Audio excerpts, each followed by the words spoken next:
bokki jërë ngeen jëf ñu ngi leen di nuyu bu baax a baax am mbégte bu yaatu dalalaal leen tey ci Talk to Eyeafrica TV di am ci àjjuma bu jot bu juróom-ñetti waxtu jotee jàpp fukki waxtu ñu fi dalal ay gan ni ki ni ñu koy defee ci épisode bu jot dañ fi faral di dalal gan waxtaan ak moom ci lu jëm ci moom ci boppam waaye waxtaanee itam tolluwaay réew mi ak moom waaye lu ci ëpp ci moom ci li muy yëngu dañ ciy waxtaan ci lu bëree bëri tey itam ñu amaat mbégte bu yaatu dalal fii gan goo xam ne duñ ko président réew mi xam nañ ko wala duñ ko introduce réew mi xam nañ ko waaye nag tey dinañ waxtaan ak moom waxtaan bu yaatu waaye dinañ waxtaan ak moom ci lu bëree bëri ndax tey waxtaan bi ci ma diggante ak moom la waaye suñu diggante ak moom la sax laa war a wax ndax tey jii yéen askan wi seetaan yéen laa fi toogal suñu gan mooy Kexx Sanneh moom mooy suñu guest tey ñu gën koo xam ci Kexx Sanneh moom nag du gan tamit ci kër gi le su ko defee rek dañ koy nuyu bàyyi ko mu nuyoog yéen ñi nga xam ne yéen a ngi ñuy seetaan su ko defee nag ñu tàbbi ci waxtaan wi ak moom Mr Sanneh kontaan nañ bu baax am la ci Eyeafrica ba rawatina ci show bi nga xam ne mooy Talk to Eyeafrica. jërëjëf Garmi kontaan naa trop pour teew si plateforme bi pour waxtaan ak askan bi because man gom naa ne daal saay bu ñu waxtaanee rek foog ñu am yoon boo xam ne daal wala kenn dina si jànga wala ñu jàngalante te loolu moo tax saay bu nekk su radio bi ooma wala télé dama dee sawar pour ñëw because réew mi foog ñu waxtaan te suñu waxtaanee rek ñu am yoon te kontaan naa trop pour ñëwaat fii. macha allah mi ngoog Kexx Sanneh lan la maanaam su ma laajee Kexx xam naa dina fone mooy Kexx ndax journaliste rek la Kexx activiste la Kexx ndax Kexx politicien la mais bi this question ñu bëri xëy na dinañ ko bugg a laaj xëy na du ñu am opportunity laaj la ko directly ba dinañ bugg a xam ndax Kexx journaliste la Kexx activiste la Kexx politicien la because soo xoolee ci ñett yëpp bu ci nekk yaa ngi sol li nga xam ne mooy cap moo xam da nga dee sol kabi journaliste bi ko da nga dee def liggéey journaliste da nga dee sol kabu politicien da nga dee politique am nga si parti boo bokk da nga dee sol itam kabu li nga xam ne mooy activiste because itam bokk nga ci ñuy xeex léeg-léeg yenn yiru dox nga jàpp ne warul dox da nga koy xeex waaye bëgg nañu xam nga leeralal ñu ndax ñett yëpp da nga ci nekk di liggéey wala dafa am ci boo xam ne boobu nga doon bëgg nañ tamit nga xamal ñun la Kexx lan la. waaw jërëjëf kontaan naa trop si laajte bi dafa am ñoo xam ne daf leen dee jaaxal trop because daanaka comme nu nga ko waxee dama dee yëngatu si lii yëpp man ku ma xam dëgg-dëgg nga xam ne man politicien la bokk naa si political party boo xam ne loolu laa gom ne ñoom ñoo amee policy ak programme yi ñoo xam ne moo mun a soxal réew mi te ma associé suma bopp ak si ñoom te nekkul just an ordinary member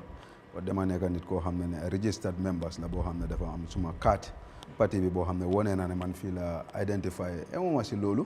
ma pousse ba ma taxawal si élection boo xam ne daal political plateforme la pour nekk candidate People Democratic Organisation for Independence and Socialism PDOS si Ñaamina West constituency ma taxaw pour parliamentary seat bi yàlla def na luusuma ko te ba tey ma luus ko ba tey maa ngi yëngatu si politique soo ñëwee si activisme bi man dama gom ne citizen bu nekk activiste because dañu am réew mi boo xam ne ñun yëpp a si am waala te ñëpp a si am baat te ñëpp duñ mun a kontaan si réew mi naka la mooy doxee so saay boo jàngatoo rek nga wone sa naxar bi loo xam ne yow loolu moo la sonal ndax si bagage yi luñ séeree la wala si leptaan garab yu du am la wala leneen ak leneen yow ba tey activiste nga yaa ngi yàngatu ko soo dama gom ne citizen bu nekk activiste nga soo gisee loo xam ne sa réew mi mu ngi dox te anam bu mooy doxee koregut da nga am doole si constitution baati réew mi bi pour nga wone sa naxar bi te ku def loolu rek dafa mel ni ne liggéey activiste nga def nit yi dañ foog na rek ñuy génn si mbedda bi di wone loolu rek mooy activiste but citizen bu nekk si réew mi fii activiste nga xanaa yow su fekkee ne sa lépp mun na te yow amuloo dara loo xam ne naxare na la si réew mi kon yow mun ngaa toog rek nga noppi but koo xam ne wone nga sa ndax si wax bi la wala si jëfin bi la wala even soo nekkee sa kër sa nga gis loo xam ne rafetul wala nga dem si leptaan nga gis ne yow lu ñu la war a fajee ñu la loolu nga protest foofu rek activiste nga doon yaa ngi activiste si loo xam ne réew mi noonu la war a doxee kon citizen bu nekk activiste nga soo ñëwee si journaliste bi man dama gom ne dama believe ne dissemination of information is very important because man school bu ma dem jàng dama am teacher boo xam ne dafa nekk comme suma xarit in Armitage Mr Sanneh yeneen ñu ngi ko ooyee Hede Bube daf ma like trop and daf ma téye comme doomam bi nag wala brodaam bi daal so lu bari lañ dee waxtaan te daf ma wax ne dissemination dëkk boo demee ba ñëpp xam lan moo xew si réew mi rek inform citizens si kaalama angale nu mu ko waxee moo nekk citizens suñ demee ba inform rek they make an informed decision mu ne ma an inform or aware citizens always make an informed decision so bu ma waxee loolu that keep ringing on my head ma ñëw ma toog maa ngi toppa suma party leaders yi PDOIS people dama ñoom yëpp al time boobu 4 candidate lañu amoon si National Assembly bi so bu ma nekkee si parti bi ma feel like ñoom luñ dee wax du dee jóg fuñ ko waxee rek foofu rek la dee am du dee génn jamono boobu National Assembly bi amuñ caméra amuñ even loo xam ne daal da ngay wax ne seen baat bi dafa fu ñu waxtaanee foofu la te nit yi duñ dee toppa parlement bi ma gis ne man dama leen dee gunge foofu pour jàng si ñoom lan lañ dee waxtaanee ma gis ne vacuum bi mu ngi fa information lu ñu waxtaan si néegi député bi rek foofu la dee am ma ne technologie bi advance na am naa suma mobile bi fii te mun naa binda mun naa stream live ma commencé di stream live si parliamentary yeneen yi maa ngi binda soo suma bindee foroya feel like ne parlement ñoom amuñ fa koo xam ne dafa dee sometimes kéba def dee tukki dem seen dëkk gaa ñu ne ma daal bugga nañ pour sometimes nga gather some information key information yoo xam ne daal ñu ngi xew su ñëwee in terms of bill bu ñëw si parlement bi ban type of ratification la mooy international agreement boo xam ne ñu ko def so maa ngi filal foroya and people gis ne kii daal lu mooy def mun na ko so ñoom ñu jox ma contract pour ma time to time may report si diggante boobu laa nekkoon maa ngi si parlement bi di report am nga di stream live suma page bi ba Yakumba Jeede am problème ak président Barrow mooy jamono boo xam ne daf ko daaxoon si parlement bi ne moom lu mu ko appointé foofu àndut ak moom lu mu bugga bu mu ko defee nag Yakumba yóbbu affaire bi si court bi so ma nekk si parlement bi ma ne lii moom interesting case la boo xam ne dëkk bi dañ ko war a xam noonu laa toppee gars yi si court bi ma commencé di binda di report on that issue bi public bi appreciate nu ma dee bindee because man dama dee binda verbatim pour ñëpp xam ne lan moo xew sa ku nekkul si code bi sax ma mun na laa dugal si biir code bi pour nga mun a xam lan moo fa nekk so gars yi appreciate ma follow case bi yëpp ba judgment bi and people were very very happy kontaan nañ torop ne si lu may def and I see word of encouragement so noonu laa continuer yeneen media house yi commencé di ma reach out su ma amee yeneen story ñu ne ma can I pick your this story ma ne leen ne waaw so sometimes dañ may wax ne tey amuñ fa report but mun nga ñëw seen story bi nii so it becomes because that's the end of it at the end of the day kuy report xam nga lu ma lay wax ne ngay joxe so people then term me as a journalist te man ma accept all the time man su ma toogee si plateforme bi dama dee wax nit yi ne xëy naa maa ngi def liggéey te askan bi appreciate nañ ko but man amee politicien te loolu laa gom ne man loolu laa but I have passion for dissemination of information I have passion for writing I have passion pour nit yi xam lan mooy xew sa réew mi te loolu moo tax ma nekk ba am léegi finally maa ngi amee staff with Foroyaa newspaper jox nañ ma everything so maa ngi leen di reporter because Yankuba moo nekkoon seen court reporter bi kooku commission of inquiry bi jaane comme mooy di local government council bi jël ko as seen media officer bi muy binda report yi so then moom munta dem si court bi so there was a vacuum there so gars ñu ne ma pour ma concentrate foofu may concentrate foofu and I have so many collaboration with other media houses ñoo xam ne they reach out to me pour ma share yeneen story because sometimes ñoom seen reporter duñ fa nekk so if people tamit judge ma loolu la liggéey bu may def liggéey journaliste la te foog ma ne maa ngi def liggéey boo xam ne beneen journaliste mënul koo def so daanaka daal ku ko jëlee tamit ne Kexx journaliste nga xoolee ma loolu du ma ko daa so ma jëlee as a politicien tamit du ma ko daa activiste ñun yëpp activiste lañ so loolu yëpp it suits lu may def ba dama foog ne suma réew mi moo ko laajte te suma réew mi saay bu mu laajte rek man lu ma war a defara suma réew mi dinaa sawara pour defar loolu ñu ñëw ci Alport mooy fana Albayrak Port dañ dakkal sa contrat bi nga xam ne amoon ngeen ko loolu nag ñu bari wax ji bari na ci ku ne nag ak interpretation bi nga xam ne yow yaa ngi ko ciy def am na tamit ñoo xam ne ñu ngi express solidarity with you ci dàq bi nga xam ne wala dakkal bi nga xam ne dakkal nañ ko contrat bi yow boot balaa ñu ñëw ci yooyu noonu yëpp lan moo nekkoon ci biir contrat bi ci sa diggante ak that company.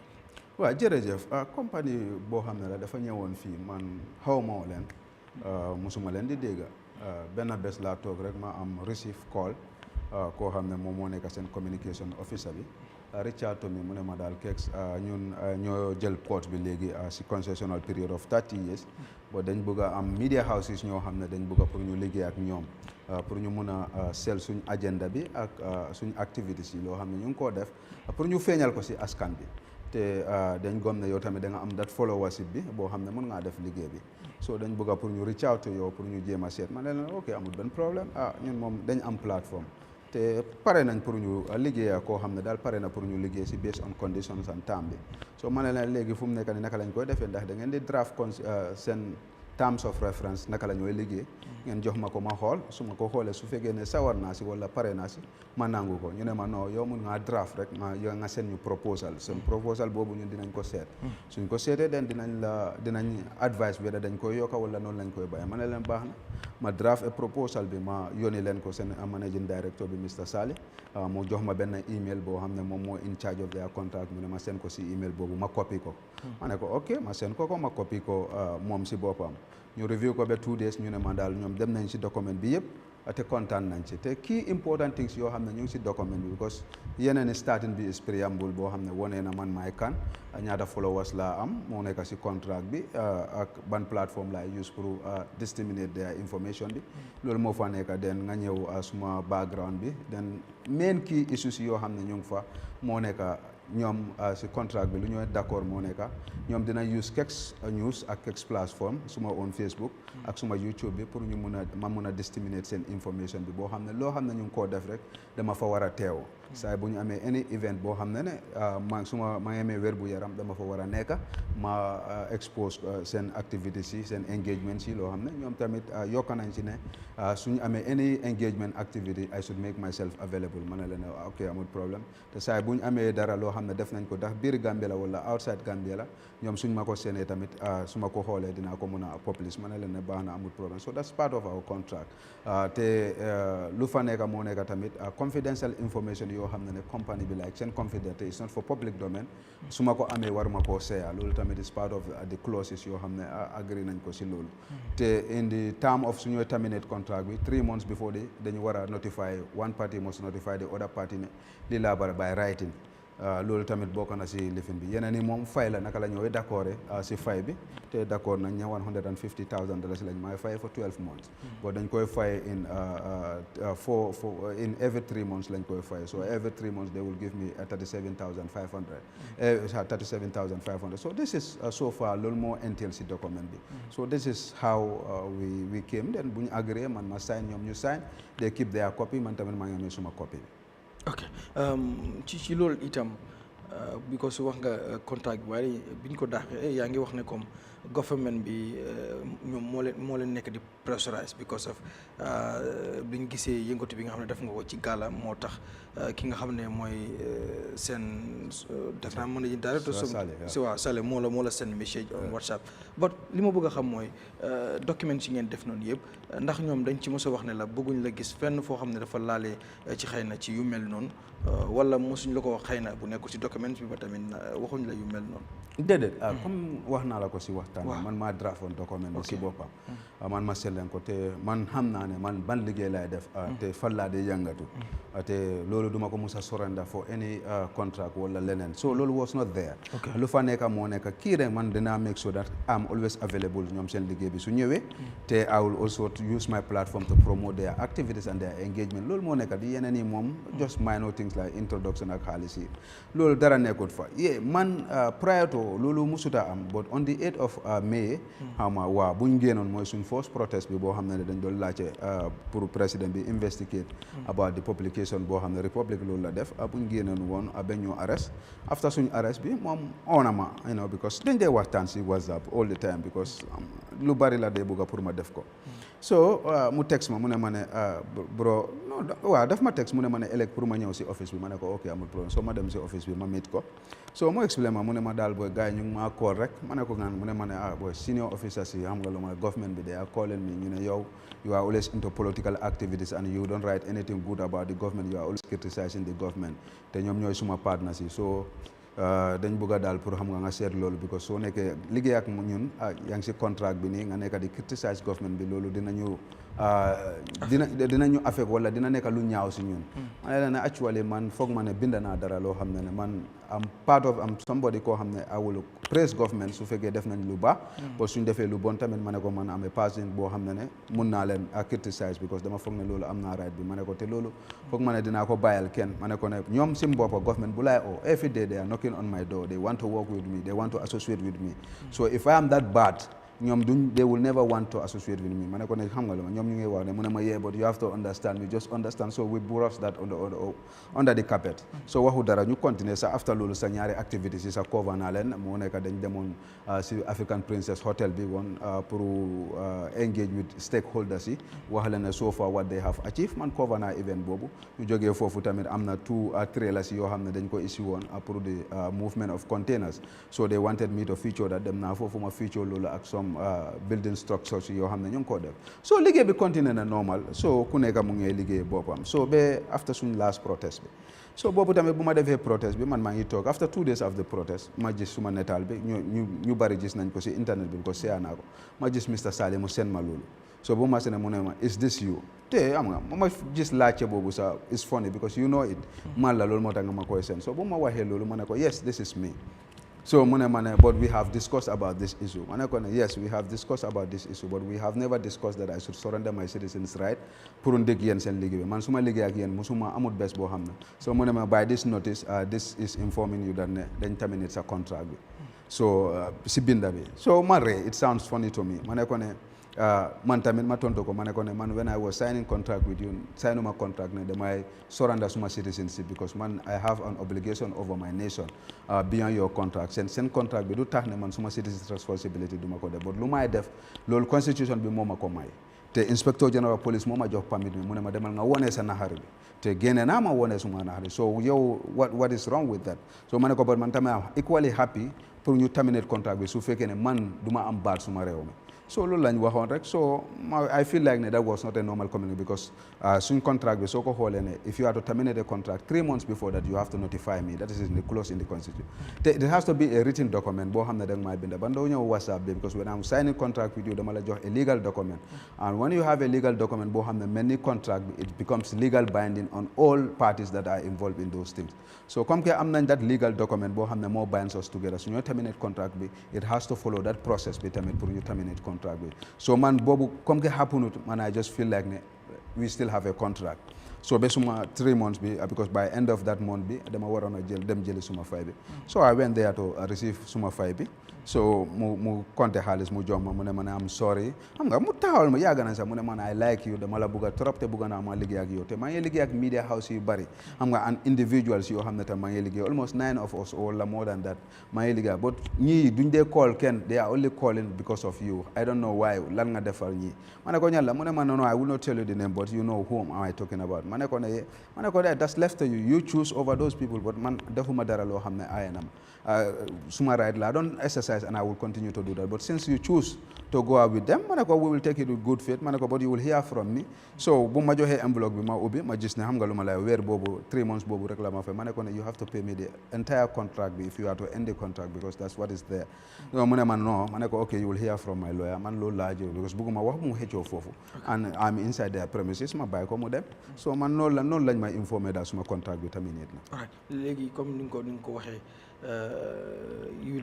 dinañ la dégg ndax da ngay jël legal action wala nag la demee yaa ngi waxtaan ak sa legal team bi ci lu jëm ci loolu lan lañ la advice ndax tamit yaa ngi wax mbiri ci biir document bi ndax loolu tamit mu ngi fa woon comme contrat bi nga xam ne mi ngi fa woon ne bu ñu la daaxee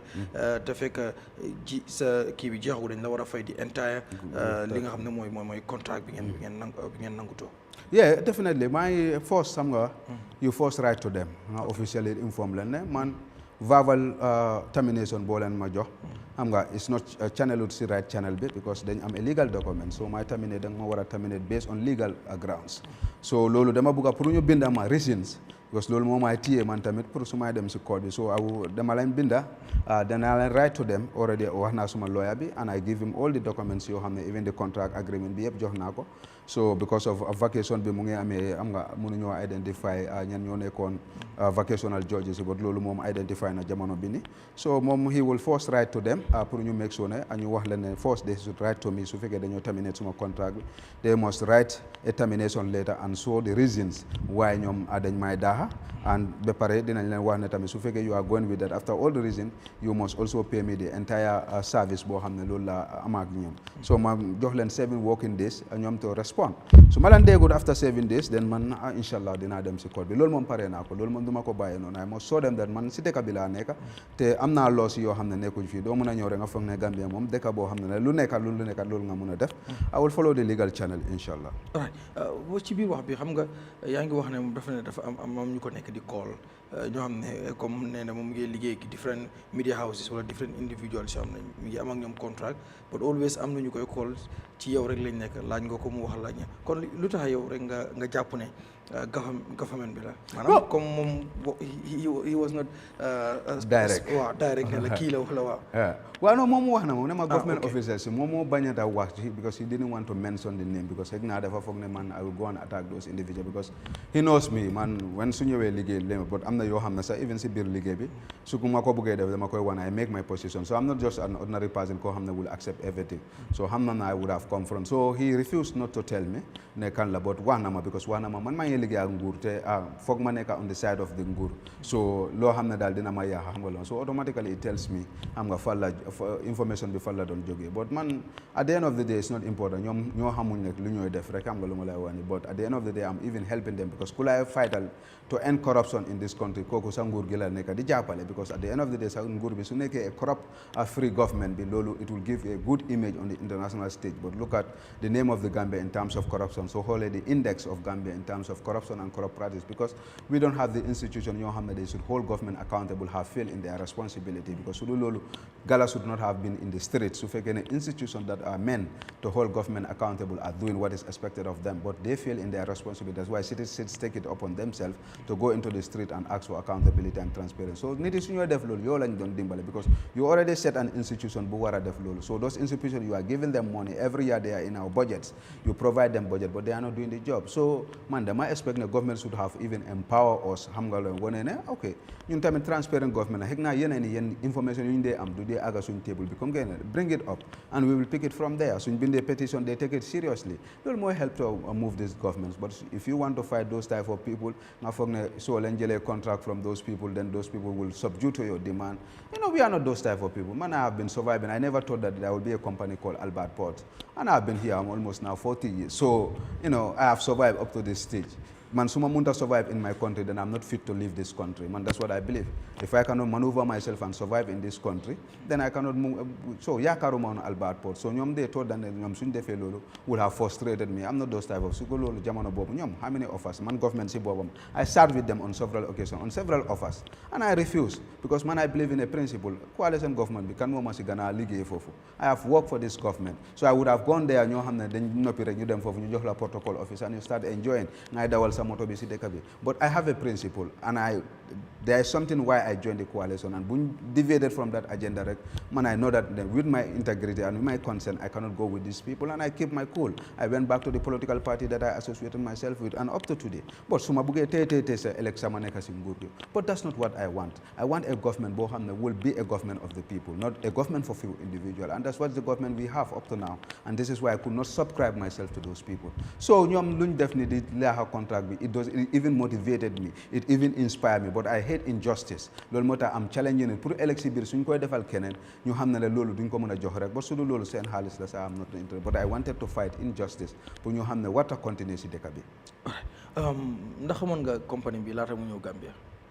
no actually man loolu la wax I never heard of the name of the company xaw ma ko ba bés bu ñëwee si Gambia fii time boobu laa leen alright dafa am lu mu bëgg a laaj loo xam ne tamit am na ñenn ñoo xam ne foofu la ñuy waxee ne compagnie bi amul tur bu baax ci yenn réew yoo nga xam ne jaar na fi ñu bëri sax bi muy ñëw Gambia am na ñu bëri ñu ci wax am na yenn observation yoo xam ne bind nañ ci wax ci di dénonce sax ne wartu ñëw Gambia ndax amul way wu rafet ci yeneen réew yi nga xam ne jaar na fa ak ñu bëri jàpp ne ku mel ni Kexx Sanneh ak taxawaay bi nga am ci réew mi nga doon koo xam ne tamit dara umput la lu tax ñu ne defuloo comme sa research xam compagnie bi even bu fekkee ne government bi def na ko wala nangam ak na waaye yow nga defal ko sa bopp ngir mën a xam ñii ñooy ñan ak tamit seen track records su ko defee nga war a associé nga xool ñan ngay associétal sa bopp ak ndax foofu noonu def nga ko wala nan la mbir yi demee foofu. waaw jërëjëf waaw loolu dégg naa ko. xam nga te man ku ma xam nga ne man dama day yëngatu si loo xam ne luwaa bi foofu lañ dee àtte. te man I can judge people based on loo xam ne def nañ ko suma réew mi soo waxee ne ñii seen track record in other parts of the world is not clean am nga lu ma lay wan ne dëkk boobu is a sovereign state te foog naa ne suñ defee loo xam ne ñaaw na foofu dëkk bi boobu def leen war a yóbbu si aati bundi because da nga am loo xam ne balaa ngaa ñëw si dëkk bi comme Gambia fii balaa ñoo ñëw fii dañ amee legal document boo xam ne dañ ko sign and any breach of that contract is a penalty boo xam ne ku nekk dina ko face ndax di government of the Gambia la wala di Alport Ports la so dama gom ne tamit su fekkee ne loolu happen na then compagnie boobu def la war a teg si ka boo dama dee dégg rek ku nekk rek bind rek ñii dañ demoon Zambia dañ demoon lii but man I didn't have any legal document boo xam ne loolu laa mun a rely on so based on that man lu may téye Alport Port I will judge them based on their performance in this country te foog naa ne man loolu bu ma force déggee ne ñoom seen contract bi is not even clear I was the first person to have a one-on-one interview with the Minister of Works and Communication Ibrahima Silla it's on my Facebook because it was the concern of the people that the 80% and the 20% B is not something that is clear. And people also want why the agreement didn't go to the parliament. So Buma they get that rumors about this company. I invited Ibrahima Silla one-on-one in your talk. My interview, and the questions are there. And when I put the questions there, because prior to before the video began, one-on-one exclusive, Buma make Ibrahima Silla, and what were the questions? And people uploaded me for asking those questions. So that's where my responsibility lies. I will hold them accountable based on their performance in this country. What do they do in this country? So that's what I do. But you have the outside, is mandate of other sectors of our society because you like one international agreement, but black government go into you have a parliament bo hamne dafa wara ñew fofu and ñom dañu wara look at whether it will derogate the sovereignty of this country, whether the agreement will be in the interest of this country, and they look at certain things. So those are the oversight institutions you hamne they are tasked with those responsibilities. So my responsibility is to hold them accountable based on what they do in the Gambia. Te man gom na won if I continue with Alport Port and I see that amna lu ñu hamne ñu ko def te mu ngi hañ rew mi, I will be the first person to come and denounce them because I've already started when I had rumors from the citizens. Contract agreement. I pushed the minister to tell us what is in the contract, why he didn't go to the parliament, and Lulu Soko Hole's debate was very hot. I said that this is a requirement by the law, so you cannot tell me that PPPs cannot go to the parliament. I pushed him to explain to me why they didn't take this to parliament because we the citizens are represented by the parliamentarians. So government has the responsibility for any international agreement, but bala lolu come into force, you must bring it to parliament for it to be ratified by the parliament so that they will look at all the loopholes you for their neck. So I keep on holding those people accountable and but what happens in other parts of the world is not my work. All right. Ndax tamit Alport nekkuñ ci seen yoon maanaam comme niñ la ko waxee fii lañ nekk di liggéey contract bi government bi moo leen ko jox partner lañ ak government bi buñ gisee koo xam ne mu ngi associé ci leneen loo xam ne nekkul ci interest ci government bi mu nar leen lor ñoom wala mu nar leen affect ci seen diggante government ak amuñ ci yoon ñu jëlee ñu terminate contract bi ci seen diggante est-ce que ñoom nekkuñ ci seen logique ñoom. waaw xam nga contract soo déggee contract am na loo xam ne loolu moo leen dee binds together te loolu dafa war a nekk seen contract bi parce que man dama leen jox proposal draft of our agreement bi te soo gisee ma jox leen ko dama bëgg a ñoom lan mooy seen sarta bi lan lañ bëgg a man suma diggante ak ñoom ñu binda ko foofu yokka ko foofu loolu moo tax force ma propose leen ne yéen binda leen ngeen jox ma man ma xool ndax ànd naa man lu may def but soo ma joxee contract boo xam ne loolu nekkut fa waxuloo ma ne yow waruloo yàngatu because man xam naa ne ku ma identify ak ñoom kooku xam na ma because she have been my Facebook friend for almost 11 years to 12 years xam na man fan laa dee yàngatu lan mooy suma activities yi so man xam naa ne gom naa ne ñoom xam nañ loolu because after suma interview ak Ibrahima Silla sax gis naa ne seen saali def ma add friend on Facebook ma accept ko son managing director and I'm sure that he went through my Facebook du mun a xam man lan mooy suma activities yi te Kexx soo ko type rek lu bari da nga ko dee gis even Google so I'm sure he will be curious to know so xam na man lan laay def but that's not what binds us suñ contract bi dara nekkut fa loo xam ne wax nañ ma ne yow waruloo yàngatu si politique waruloo yàngatu si activism loolu is not there su fekkee loolu mu ngi fa man nangu loolu te ma dem ma yàngatu loolu ni kon jamono bii duñ nekk di wax sax du ma dem si court because dama xam ne there is a document boo xam ne dañu bind together and that document daf ma forbidden to engage in any political activities. It has forbidden me to engage in any activism. Then loolu dinaa xam ne man maa tooñ but loolu nekkul lu ñu bind together. My contract is what binds you to loo xam ne nekkul inside the clause contract bi nobody can hold you accountable for those things. So that was never enshrined in that document. Di wone ne Kexx warta yangutu si activism but dama gom ne tamit man lu ma def nekku ne dama yaaxa luwa foofu because section 25 of our constitution empower every citizen to peaceful assembly and show your frustration to a government te man loolu laa doon exercise and I used the legal challenge boo xam ne dama binda permits through Gala and we went there and seek a permission from the Inspector General of Police as required by law and the Inspector General of Police have recognized our that right mu jox ñu permit mu ne leen dem la ngeen woon and that's why you see security apparatus were there but lan lañ doon def they were trying to save us to do our protest peacefully so there is nothing loo xam ne is even outside the confinement of the law boo xam ne man def naa ko lu war a tax Alport mu war a jël decision I was exercising my constitutional right te moom foog naa ne ñoom ñoo violate they were infringing into my citizens right pour mu ma stop pour ma exercise my citizens right so man comme ma ne ne ñoom they were right in their decision. ok ma dellu si waat yow ci li nga xam ne mooy document bi nga leen jox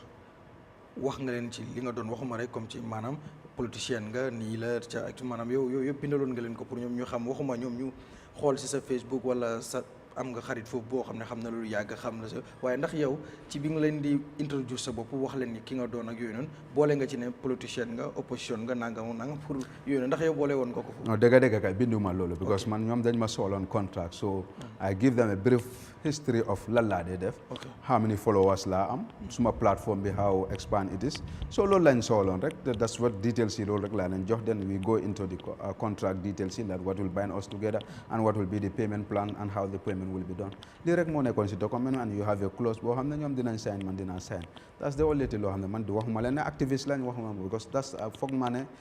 ñoom seen interest bi moo nekka dañ gom ne man I have the followers and they wanted to use to promote the image of the company loolu lañ bëggoon seen activities and seen engagement loolu lañ bëggoon a promote using my platform so man dama gom ne my social and my other life is irrelevant to them what is relevant how big my platform is how am I going to disseminate their information on my platform ak si ban anam laa koy def ak ban condition laa koy def that's what binds us together. non waaye since wax nga leen tamit sa background ak yu mel noonu ndax. waaw background of suma page bi la waaw nekkul like suma personality like who I am like even Kexx and Sanneh sa jox ma and that's my real name I just tell them Kexx News of Kexx Sanneh of Kexx News so xam nga automatically Kexx is not my name but that's what is known everywhere so it's more about my social handle social media handle be the background of my page but that's what I give them not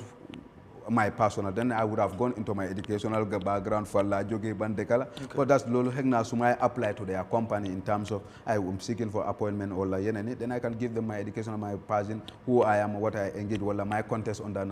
election wala yeneni lolu mun na ko def but this is just they wanted to use my platform to promote their image so whatever I will tell them will be based on the platform that I have how do I want to do it so lolu larga la len waxon ok bii benn nit la boo xam ne soo gisee ma koy tudd sax du ordinary person ci réew mi Kémo Bojang nit la ku ñu bari xam fii nominated councillor la youth councillor KMC doon koo xam ne tamit ñu bari ràññee nañ ko dafa bind ci foo xam ne dañ publish di wane ne Alport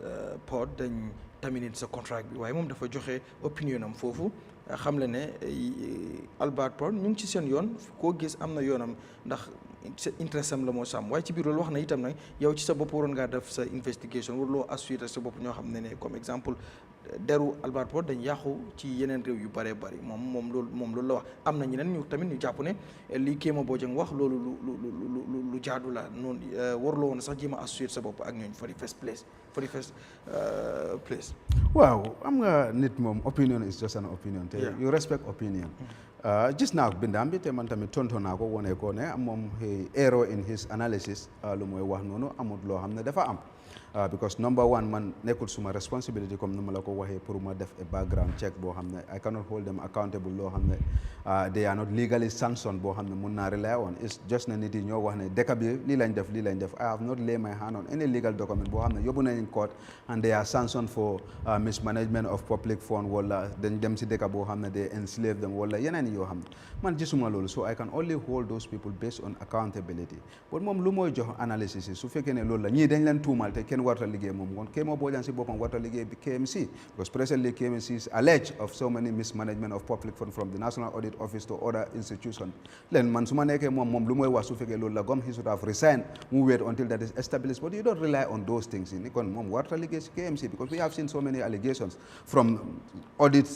queries yoo xam ne they have not fulfilled the requirements of law moom si boppam Kémo Bojang si boppam was before the commission bi and they tell him that this is the requirement of law but yow dem nga bàyyi the requirement of law and you do your individual decision and that violating of the public procurement act bi so kon dafa war a wane kon man tamit lii laa def but xam nga you cannot just rely la lu moo tax ñun yëpp ñu ngi toog ba commission bi jeex so you cannot just say because of somebody alleged ne company bi has been committing crime in this country so based on that man I have to analyze no when you are a representative nga nekk si yeneen place yi you should not just think like a person who is sitting in the bantaba or a layman koo xam ne mu ngi toog you think beyond those angles so it was a very loose analysis of Kémo and it was disappointed from a elected councillor because moom sax su fekkee ne alleged crime happen na seen council waaw nominated council or then they talks in council and invite the person you hear from that person you gather all your facts then based on that you make a sanction on the person but you cannot just rely on just allegation and you want to sanction somebody su fekkee loolu la moom tamit kon council bi nii man su fekkee lu mooy wax ne man I didn't do that and that's what's expected of me then moom tamit he should not have been working with the council who is alleged of so many mismanagement of public funds so loolu moo nekkoon issue bi but man dama gom na ne man Albert Pod I can hold them accountable and I have given you a reference in terms of when I know that the citizens are crying they wanted to know what were entailed in the document. 80% is very unfair. The Sanyam people, when they were querying, all these issues came before the minister. But I put it to him that this is what the citizens are saying, that the contract must be out. It must be passed through the parliament. Why you didn't take it to the parliament? And I asked him, what is the 80%? We think that that's a very big disadvantage. Gambia Ports Authority was viable. It was paying dividend to government. So why even mortgaging, why even giving out a concessional agreement in the first place? And he gave me his justification, and I hold on that until otherwise, because that's the essence of why we do the investment. Now the public will now debate. What came also man because of these people? No, that's what's not binding us together. So they have their internal issues, but what binds us, understand, because even they have their internal regulations or their internal rules and regulations, that has to be enshrined in the agreement. As far as that is not there, then to me that's not there is no rule use against me, because that's the document. You need to understand what is a contract agreement. So he didn't understand what is even a contract agreement, because if he understand, he will not have uttered those statements on social media, but he exposed himself more, because if you then you know that I'm not law bind, and an intelligent person will have requested, Kexx, can you publish the agreement that you have with these people so that we analyze whether they are based on it. But you cannot say that because they have an internal regulation. When they have an internal regulation, that internal regulation should be part of any agreement anybody. Dal do mëna yangatu ci politique wala do mëna def da wala you cannot confront the government da nga gis ne lolu ku fay ñew da nga make sure that those things close nga make sure that you do that. When you go to a public institution, they tell you that as a public officer apart from their peer, you cannot disclose any information or you cannot speak to media when you are a staff to that institution, because they embedded in their contract agreement. So da nga gis ne any staff def na lolu rek you are violating. So those things must be embedded in those documents, but once it is not there, Kémo cannot rely on that and say they have their internal regulation. That is not binding on me to say that they should punish me on something that is not binding on me. That's a very loose thinking of Kémo, and I was very disappointed coming from a youth representative. Okay, Kexx, am na foo xam ne foofu dama fay ñëwaat because man dama jàpp ne d'accord moom foofu noonu ak yow mooy fi nga waxee ne exemple yow waruloo def sa investigation loolu responsibility ñeneen la, but comme yow ki nga doon Kexx News, Kexx Sanneh si sa official speech bi rawatina tamit Kexx News sa YouTube beeg fépp nit ñi dañ la dee follow any information boo xam ne da nga ko disséminer nit ñi dañ koo believe because of xam nañ bokk nga ci ñoo xam ne sa credibility kenn du ko nattable, but loo xam ne nekkul da nga koy def on behalf of the government waaye da nga koy def pour sàmm yow sa reputation sàmm sa credibility. Mooy nga ne ok ñii ñu ngi wax seen track records dafa lëndam, man xaaral ma def sama own investigation pour man mën a xam, waaye pour da nga wax ne da nga ko war a base ci ne fekk ñëwuñ Gambia da nga leen di jooj based on ñoom lu ñu def Gambia. Est-ce que bu ñu ñëwee fii def fi loo xam ne loolu la goñ bañ ba pare est-ce que loolu du wëy lu ñu wax ne bay wëy na mbuus, maanaam bu ñëwee ba yàq fi lu mu fi war a yàq ba pare. Well, actually, for example, let me do my finals, then my def, my binda social media. Alport, then them on file, and they drag me to court. What is my evidence? non waxuñ comme nga def loolu mais bi nga xool rek. waaw loolu pour sa bopp not pour nga siyaa waaw ko. precisely that's what I did. I had what I read is what I had. I didn't see anything loo xam ne that's why ma ne leen was important for me to hold them accountable based on their performance and the interest of this country. I would have safeguarded that because man, I have done that for several. I have worked with companies bala Alport and I resigned from that company because of dubious activities yoo xam ne they were doing it against the Gambian people, and I dragged them to court to make sure that the right thing is done. So I would have even done to Alport hadn't been that they have done, but they have not done that so far. And when they came here, man, suma agreement ak ñoom nekkuñ ne even suñ defee lu bon danga ko war a nobu. Our agreement is our activities and our engagement must be on your platform. So suñ fekkee ne dañ demoon ba def loo xam ne when I was talking to the people of Sanneh, I was in the contract with them. But Sanneh people reach out to me and they say that they are not happy with the whole contract because when they knew ag measuring tapes and they start to measure places without their consent, the VDC was not happy. Go to my page, it was there. And that is against Alport. But for me, my contract is, that doesn't stop me from exposing certain things. When I feel like the other parties are challenging your decision, I have the right to make it because I have a platform that I'm sharing information from all angles. So because I have a contract with you, hadn't been that Alport, then that the version of Sanneh people, maybe that would have been the end of my contract. Okay. So I can only hold them accountable based on their performance in this country. I will continue to do that when they do the right thing. But soon they feel so, but you cannot tell me to just because I heard that somebody write about it or other. No, it has to be something I can substantiate it. So I'm then I just so at the end of the day they wanted to use my body. They line up so man, I would have hold them accountable based on those things. So background check the same information public space because I was not in the country. I was never thinking that the companies I was existing to the Alport. You know, when they came to the Gambia. No, investigation being as a because I'm got journalism skill. Investigation being a different information than do journalist du ko mëna def xeyna yow bo defone di nga mëna am lu gëna concrete dan li nga wax ne mom nga nek di gis. Waaw xam nga da ngay suspect fraud or suspicion then you based on but dama la wax ne company bo xamne man buñ ma contacter sax la xamne Alport was existing. Okay. Yeah, I understand. So buñ ma contacter they told me so our agreement was I never knew that they have suspicion. After when we enter into the contract I hear publication I read on Watson Gambia and other platforms they want ñi ñoo xamne la they were not correct and based on those information man tamé mang leen di baye xel so fekkee ne jël nañ yoon boobu rek man I will be the first person to blow the whistle because at the end of the day man this country moo ma gënal at any other thing. I have this country suma doom yi fii lañ juddoo te fii lañ ñëw and I want them to inherit a Gambia that they can beat their chest and say that yes I'm a proud Gambian. I don't want to inherit boo xam ne people will come and just amass wealth here and go wala enslave our people wala ñu milk the country the resources of this country and go te loolu moo tax ñu ngi leen di monitor man I try bete man maa ngi woon Alport I was looking how I can get those documents to lay my hand on because bete the document is not even put out and hadn't been that I lay on that and I look at the disadvantage maybe after some 1 year documents you don't see ñaari government if I have that then maybe I would have just resigned because in our close do ma mëna disclose any information boo xam ne but if I have laid then I will wait until the 1 year jeex ñu ma ma renewal ma ne la no I'm not interested to renew my contract then I might use the National Assembly to the public petition te leen wax ne this is what the document I have and I think that the National Assembly has an obligation to interrogate this document and to look at those things. Kexx ndax yoon la woon ndax wax nga ko sa biir wax ne invite nga ministre bi di ko laaj lu tax yóbbuñ mbir mi si parlement bi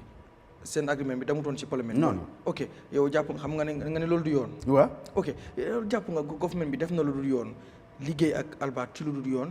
yow nga liggéey ak ñoom. waaw government bi man that's what my interpretation because constitution so demee foofu the provision is very clear the government cannot go into any agreement boo xam ne it doesn't go to the parliament they can go and have any ratification but the minister tamit daf ma is an act boo xam ne mu ne ma PPP regulation bi mooy public private partnership bi act bi has dafa accept certain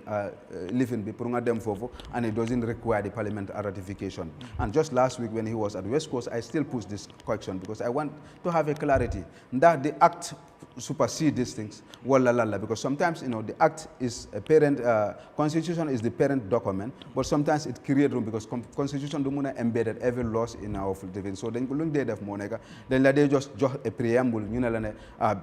they refer you to an act boo xam ne loolu moo lay wax the modalities in place so minister bi loolu la ma wax mu ne that's what they rely on so whether that I'm not an expert I'm not a constitutional lawyer to expert all those things man I based on the basic understanding of the law lu ma am so that's it loolu moo tax last Thursday when he was on Peter I sent a text and I can show you the text messages on my phone I sent to Peter I said now I'm confused the minister is telling me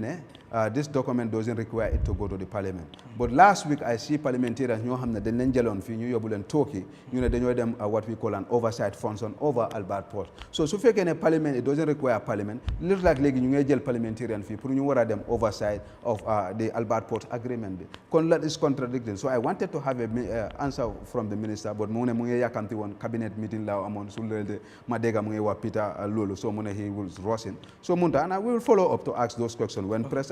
Mansakunda def they am we will ask those questions pour ñu mun a xam clarity and once we understand that but dama gom ne moom loolu la dafa rely on a law man tamit I rely on a law so whether that is justifiable but parliamentarians those their work ñoom su fekkee ne require but bu ma déggul parliament tamit take it upon themselves the request because they have the power to compel any minister to come before them and bring any document buñ deful ma foog ne xëy na the minister was right but that's my interpretation and my interpretation might be wrong. All right ban problème nga am ak Kéema Bojang bëggum lu tax ma wax loolu yéen ñaar ñëpp ay public figure ngeen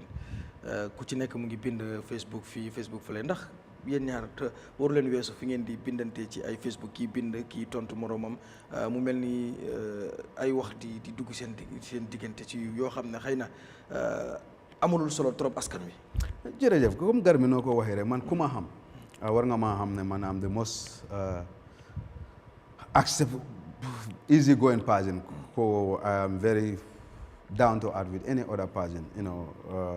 I associate with anybody always dama ko dee wax nit yi ne even we disagree on the social media you can tell me anything ëllëg su ma tasee ak yow si mbedd bi I have seen people who insulted me in social media I meet them in the street I shake them hand man dama gom ne that's who I am and we should give that respect in respective of our political differences respective of whatever we believe in dama foog ne that maturity of citizenship dafa war a nekk suñu diggante ak moom and Kéema is a youth person like any other person like me we are all youth people ñoo xam ne people are looking upon us and we should be persons ñoo xam ne we will inspire generation about duñu war a nekk ñoo xam ne nit yi dañu war a xoolee si bot boo xam ne bot boobu dafa ñaaw man loolu laa gom so man if I have my grievance with Alport Port Kéema has a youth representative Watson Gambia pick up that story bi ñu binda ne Alport Port has terminated my contract he didn't know the details of everything and he went there di wane askan bi ne Alport Port was very correct man I was wrong and he is now portraying to people that I was corrupt because I know that those people are corrupt why associate then I'm also corrupt xam nga that's not just a person koo xam ne expect naa ko and I know that you have people who so somebody su ko waxoon is ordinary person I would not have responded but because of it comes from Kéema Bojang boo xam ne we have that cordial relationship he could have reached out to me Kexx gis naa ne but I want clarity because sometimes man am na yeneen yoo xam ne I see it on social media I reach out to the person I don't comment on the Facebook because at the end of the day it's not helping so if the comment is going against that person at that time I was very grievant and I believe that as a youth person koo xam ne is representing the youth when I have grievance he should reach out to me Kexx I just naan and this is something boo xam ne man has a youth representative dama ko condemn but I want facts pour ma mun a binda that's what should be the responsibility of Kéema because I'm a resident of KMC boo xam ne he's representing me he's sitting at that council because of me I exercise my constitutional right as a citizen of this country and as a youth boo xam ne moom loolu la he's representing me instead of more solidarity with me he went to the social media to denounce so I feel like that was very wrong and I feel like if I leave it unchallenged because man I have this belief that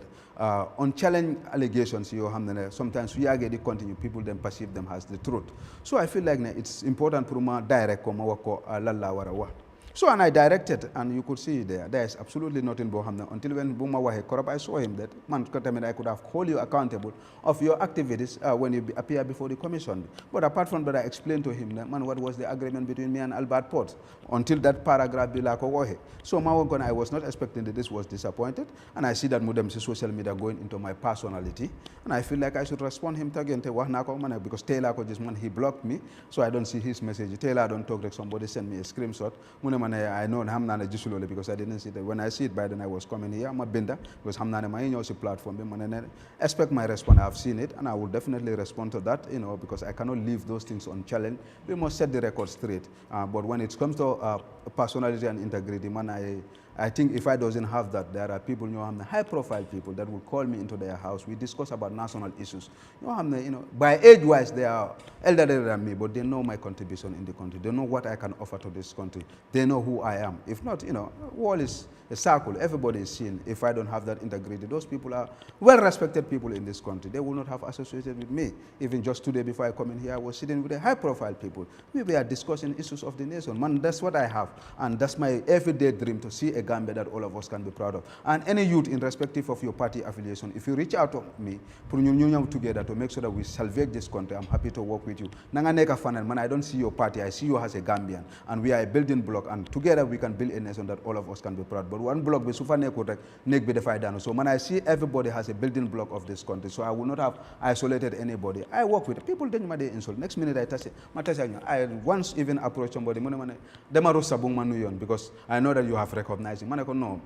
we disagree on social media. That's social media. The rest is not important to me. And whatever you said on social media, I take it that's your level of understanding. That's how I judge everybody. If you say good about me, I feel like that's who you are, and that's your level. When you talk about bad about me, but that doesn't define me. I believe that my concern is what guides me. But when you make distortions, it is good for me to clarify. I don't leave distortions to go without unchallenged. But at the end of the day, for me, I have no personal grievance. When I see him tomorrow or he wants me to work with him, I'm happy to work because I see Kemo Bojang as a citizen of this country who can inspire other generation. And together, when we work together, we can inspire the younger generation that are coming. So I didn't see him as any, but right. I will definitely respond to him. That's absolutely no doubt about it. All right. Court case bi nga xam ne yéen a ngi ko def file mooy jëm ci président Barrow ñi nga xam ne dañ leen baanoon pour ñu hold a public position mooy ñu ci mel ni Jammeh commission bi recommendation yi nga xam ne joxe woon nañ ko moom resabli si la bokk njóogu ba ak ñeneen waaw fan la case bi toll. waaw case bi mu ngi woon si Supreme Court bi xam nga Supreme Court ñoom duñ dee toog comme yeneen court yi duñ dee toog ñoom pataam lañ dee toogee def nañ ko foofu yóbbu nañ file nañ suñu case bi foofu ñun dañ gom na ne président bi ak National Assembly bi si boppam dañ act on a power boo xam ne they don't have the power based on the laws boo xam ne loolu la ñu amee fii because soo demee si constitution bi commission of inquiry bi dafa mel ni comme a high court any commission is just like a high court te su demee ba kooku def findings am bi and come with a recommendation and he mu sanction any individual bi law has created a room boo xam ne a grievant party bi koo xam ne daal moom dafa feel like suma aha bi dañ ko tooñ kooku dafa am yoon boo xam ne daf ko war a jël dañ ko wax ne dafa am a right to go to the court of appeal pour mu appeal the decision of the commission of inquiry findings against him but kooku tamit su toogee ba 6 months bi elapse rek dafa mel ni ne moom loi bi si kanam loi bi dafa nangu loi bi luñ ko findé so already loi bi already cater for koo xam ne da nga gom ne dañ la tuuma ba commission bi luñ la wax amut loi bi jox na la doole pour am na foo xam ne da nga fay dem pour nga wone sa naxari pour nga wone ne man daal luñ ma tuumal amut yow defuloo loolu nga toog président bi ñëw jéggi mu jox boppam bi doole through the National Assembly mu ne moom am na doole koo xam ne commission of inquiry bi dañ ko fine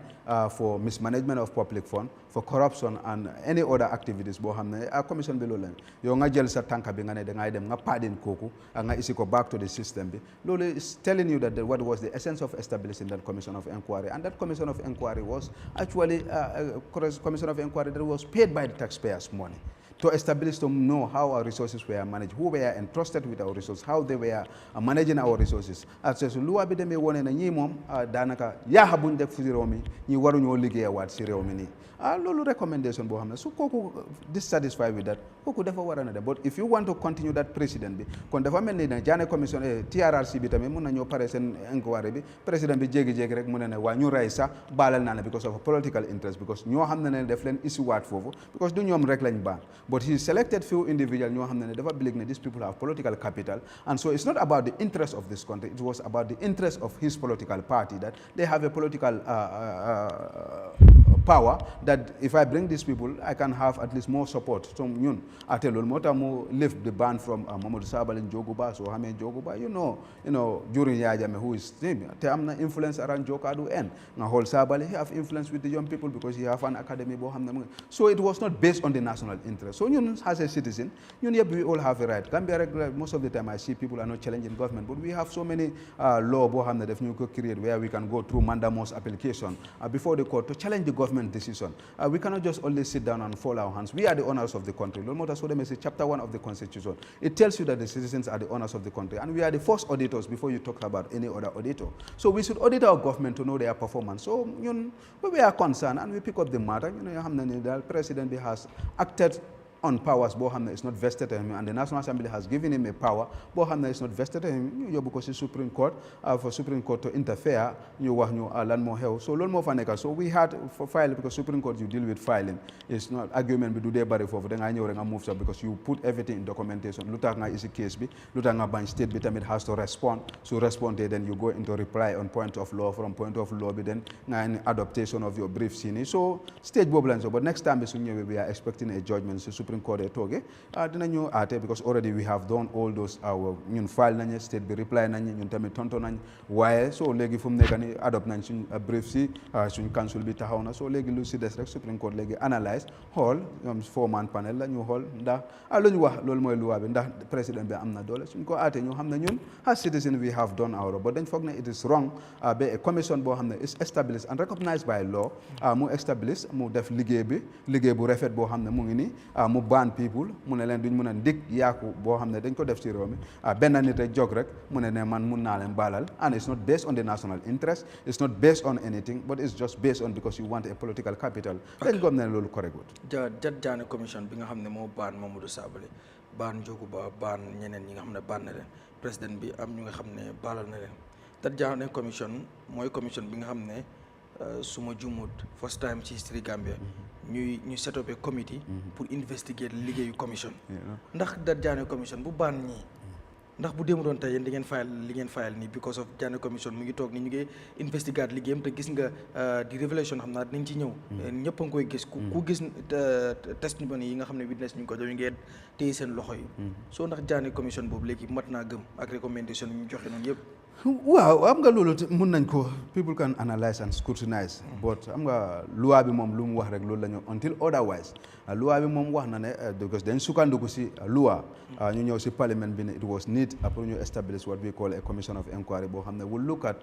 Jammeh and his close associate that was the name of the lu ñëw si parliament bi and the minister bi bu mu ñëwee foofu wone the reasons and the objective why they should actually establish that commission and it was convincing that there are monies that were embezzled in this country. There were so many mismanagement, and since we are in a transition, moving from 22 years of Jammeh, we want to build an institutional reform was part of their agenda to build an institution that will fit for its purpose so that it will not entertain corruption. So if you have to do that, you must go back to history to analyze what happens and what went wrong.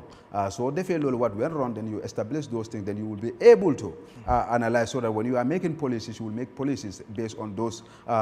history interrogation, what leads to few individual ñu dem si bank bi rek without a paper without any legal document ñu dem si central bank managing director ñu jox ko just a note boo xam ne it's not an official amul Gambian code of amul benn stamp ñu ne ko ne kii mu ne ñu isi la ji nga jox $10 million or 10 million thousand or millions of dollars so loolu yëpp is because of the institutional failure because if those things are there so our whole objective was not only to ban people but it also to look at the history what caused this so that we'll remedy we'll put laws in place boo xam ne will safeguard for reoccurrence of certain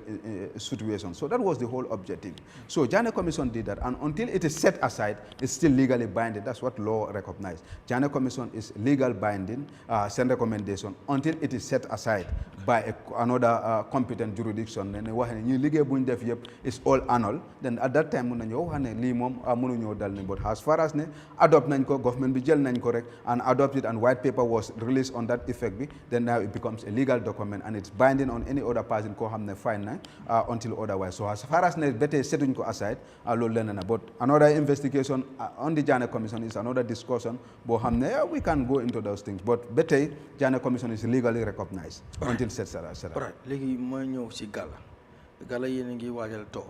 Defena nationwide to pour wër rew mi. Bi ngeen annoncé loolu nag ne da ngeen tàmbalee wër réew mi xëy na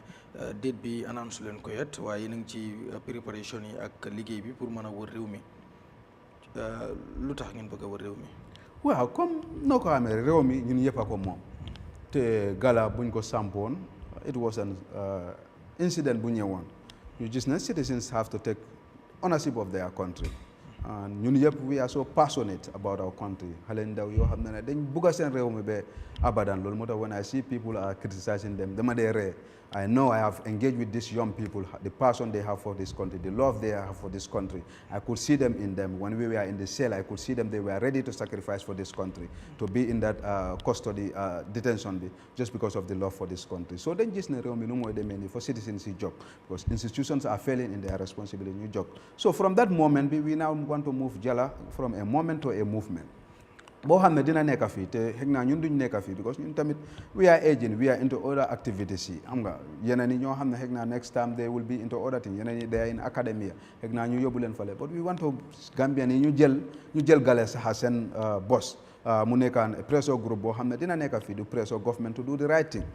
to buñ ko defee ñu xam ne kon lii nekkul loo xam ne ñun rek ñoo ko moom Gambian yëpp a ko moom te bu leen bugg a Gambian yëpp gis seen boppa ne Gala seen bopp la Gala du political party Gala has no interest in politicians ñun what we are required wala lu ñooy laaj si nguur gi moo nekk na nekk nguur boo xam ne dafay jub na nekk nguur boo xam ne dina daaxa corruption na nekk nguur boo xam ne he will respect the rules and law loo xam ne moo govern because that's what we are lacking dëkk bi fi a ñàkkut loi soo xoolee we are the best drafters in terms of laws suñ la drafté law ni nga kontaan nga woon ne Gambia ñoo mun a binda but those laws am na ñoo xam ne sax they are not being implemented it's just catching dust here because loi yooyu suñ ko implementé ni kon jamono bi lu ñuy wax ni duñ ko wax because the laws are there that will fight against corruption laws are there koo xam ne dafa violate the rules and regulations of this country adherence to the constitution adherence to the dictates of the law all laws yooyu yëpp ñu ngi fii but why are not people following it so dañ feel like ne there must be that pressure group boo xam ne loolu so comme que def nañ loolu ñoo xam ne Gala we are few individuals ñoo ko set up but it is beyond us this is a Gambian fight because lu ñooy fight noonu xëy na it doesn't affect me man am sitting in my con xëy na lu may lekka moom ñaakuma ko but garab boo xamee corruption boo xam ne is causing that nit baadoole su demee si leptaan bi du mën a am garab boo xam ne dafa doy because of the money that is meant for the hospital it's been mismanaged through corruption te tax na xaalis lu fa war a dugut foofu loolu cause na ne kii dem na si leptaan bi mënut a am garab and this person is a taxpayer koo xam ne luwaa bi soo demee si constitution bi ñoo ne the responsibility of the government is to promote the general welfare of its citizens and any government boo xam ne fail in that responsibility is not fit to govern so that means that you must provide the service to your citizens yoo xam ne dañ ko need and health is number one service bu nit dañoo dem foofu agriculture lu tax ba tey ñun ñu ngi import rice in this country because the money from Jawra's time Jakali Pachar xaalis bu ñëwee si Jakali Pachar we could have cultivated our own rice and feed ourselves but why we are not doing that because the money has been mismanaged and so loolu def they affect every person in this country so Gala loolu lañ jógoon so ñoo xam ne this is across board du ñun suñ problème rek man mun naa am suma saako maalo suma kër another person koo xam ne mu ngi si social media all the Gala members can afford those things because you know we are young people ñoo xam ne people want to work with us people want to associate with us because they see the brighter future in us so but ñoo xam ne lii is beyond us so now how do we take it back to the people ñu wane leen ñoo ko moom kon ñu ne ñu toog Gala ñu set a regional coordinator si we have our coordinator ñoo xam ne dañ jógee all the regions si ñu ñëw we had a meeting in the Combos here ñu toogaa ñoom ñu ne leen Gala dafa upper it's not only about us ñun ñoo ko start but it's beyond us. This is a national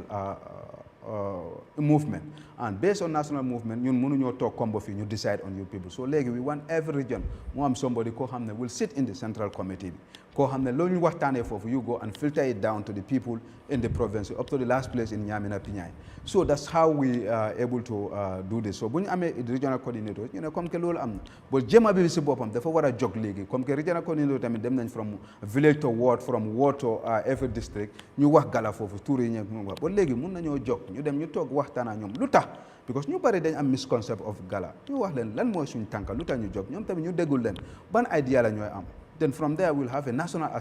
what we call a national convergence boo xam ne dinañ ñëw ñun we are just entering leadership dinañ ñëw ñu ne léegi yéen yaa ko moom lañ dem congress léegi ngeen wax ñu soo leen bëggul Kexx mu nekk seen communication officer bi génne leen Kexx ngeen def fa beneen nit mu nekk seen boss but let this institution stay because lu mun a achieve lu rëy la xoolal rek what we have achieved with this short period yes, journalists definitely game and we appreciate him. But journalists will not go to the street and protest to make sure the government implement their findings and other things. That's where the civil society comes in. That's where concerned citizens comes in. Journalists definitely game mu wone ne lu ñu wax si Jammeh commission ak lu nekk si biir they were different. You has concerns in New York. You know, president the list must be published. I understand. And after that, we see the list were coming out. So that was a pressure group. Hadn't been that you know, Kuneka talks that list. You know, the president must address the nation to tell us what is his position. And he have did that. We said that the president must set a commission of inquiry boo xam ne will look into that mu ne I would have set a commission of inquiry but since National Assembly has taken it upon themselves now dinaa leen bàyyi ñu def loolu but anything that comes from there will be fully implemented. That's the effort of Gala. And today everybody is praising that commission. So people must appreciate the short period what Gala has achieved so far and be grateful that we have citizens who are concerned. And they should not be there caricaturing your concerned citizens. When I see them, I sometimes laugh. It shows you the level because this is the country that we have. And we didn't say that go and kill the president, remove them. We are not interested. We said the president be accountable to the people of the Gambia. Let him fight corruption. That's our position. We are not interested in whether he stays in power. We have our voters card. At the end of the election, we have people who are NPP. They are part of Gala. Okay. We have people who are UDP, they are part of Gala. We have people who are PDY. But we didn't put on those caps. We put a cap of the Gambian citizens who are concerned about the welfare of our nation. And we want to make sure that right thing is done. So see us as Gambian citizens. Don't put us in a corner where we are not. So I know sometimes, it's just funny that du tax li yenn woot yi nga xam dañ ko doon déggee ci members of Gala ñu koy wax du loolu mooy tax ñu jàpp ne xëy na nekkul ne rek they are interested with accountability wala yooyu maanaam yëkkati kàddu yoo xam ne comme ku ci mel ni Galas dégg nga ko fi mu wax ne comme exemple ne bu 90 days yi jeexee duñ mën a gis comme exemple ne faaw dara xew maanaam bu 90 days yi jeexee duñ mën a gis koo xam ne dafa crop di dox wala gale dox ayda Gala wala président bi faaw am ku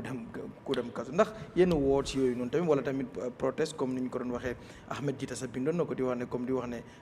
Barrow must step down comme ñu koy dégg ci protest yooyu noonu te yéen ngeen ne corruption ngeen nekk di kii est-ce que du loolu mooy tax tamit ñenn ñi ñoom di joxe seen opinion ñoom tamit ci gis ne Gala am nu ñoo xoolee ñoom Gala. Well, actually, at the end of the day, Gala's lu mu wax rek na people might interpret it in any way they want it. But at the end of the day, when you are an anti-corruption fighter, you don't just go and seek petition, president, but then he'd go and catch dust.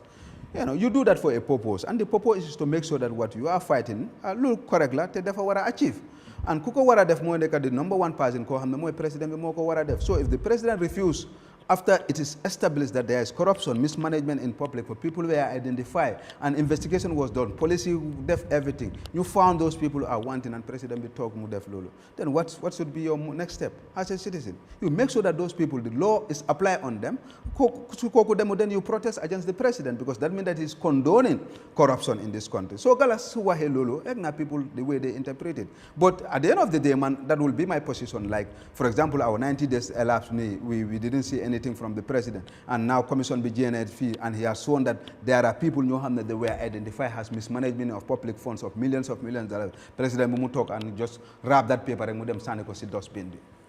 My expectation with any concerned Gambian is to get up and rise up and to make sure that the president implement those things, and if he fails to do that, we call for him to resign. He's not fit to govern. That should be the position of every concerned Gambian. So Galas was very right, unless people don't understand what is governance. So that's not politics. That's concern citizens calling for accountability. Failure to do that, the person who should hold them accountable must resign. All right. That's not politics.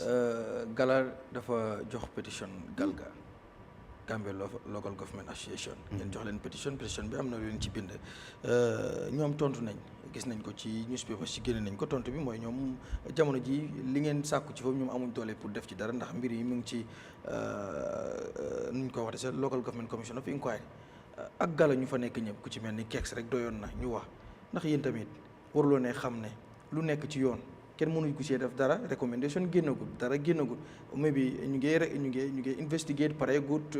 seede yaa ngi ñëw ngeen bind pétition di am loolu doon sàkku da ngeen ko def rek ngir nit ñi doon coow ne waaw waru leen def selective justice boo leen ne xeex corruption da ngeen ko war a xeex everywhere loolu moo taxoon ngeen ne ok nañ boolee Galga ci pétition bi waaye est-ce que nekk loo xam ne esprit macho. No, actually, Galga. Yeah, Galga. I don't know whether they misread after lolo, but them they misread what Gala is what Gala is requesting. Okay. And we are very at least hamun jilep, but we are very mindful. Document it goes stages, but I'm going into the public speech to make sure that it's proofread. And people analyze it, and we have our legal department. We don't just jump up. When I see people laughing about Gala, they don't know what Gala entails. So our petition to Galaga was very clear that the findings of the National Audit Office, because audit reports were out, there are councils they are found wanting. We didn't talk because we know that the Jammeh Commission, that's why we didn't even put them into our petition National Assembly. Document put them to National Assembly. We would have petitioned them because a commission of inquiry, at the end of the day, they tendered the report to the government. We would have added that to the government report then sent on to the office of the president. The recommendation like there was KMC gis nañ bo mo gëna feñ mo nekkon receipt yoonu buñ doon wax that was from the audit report ak yeneen Brikama area not this other one, the Brikama area council, the former regime bi there was audit when I was in the parliament audit report because we have bad lucks yoo xam ne the parliament is dealing with when we are in 2023 they are auditing the accounts of 2024 or 2025 so there are so many bad lucks yoo xam ne ñu ngi fa so our petition was directed that those things has an oversight body, the umbrella body under the councils, they should have act to make sure that they sanction those who are found wanting from the $11 million that was found to be mismanaged by Senator Martin. All those things are part of. So we are talking about the audit report. We are not saying the findings of the Commission of Inquiry. And we will sit as a team and we will discuss and we will respond to them. So we see what they write, we had it. But we are not in competition, we are not rushing. We will respond to them based on what we have written to them. And they will understand where we are coming from. We are not talking about the Commission of Inquiry because we understand that is an ongoing and it will be prejudiced for us to interfere in a legal process. So we understand that as members of Gala, but we are saying the ones that are audited already, confirmed by the National Assembly, confirmed by the audit, and these people didn't respond. Those ones, those findings, Miss Money, whoever is found wanting, we want you to compel them. So we want, if the National Assembly giving them alternative, you provide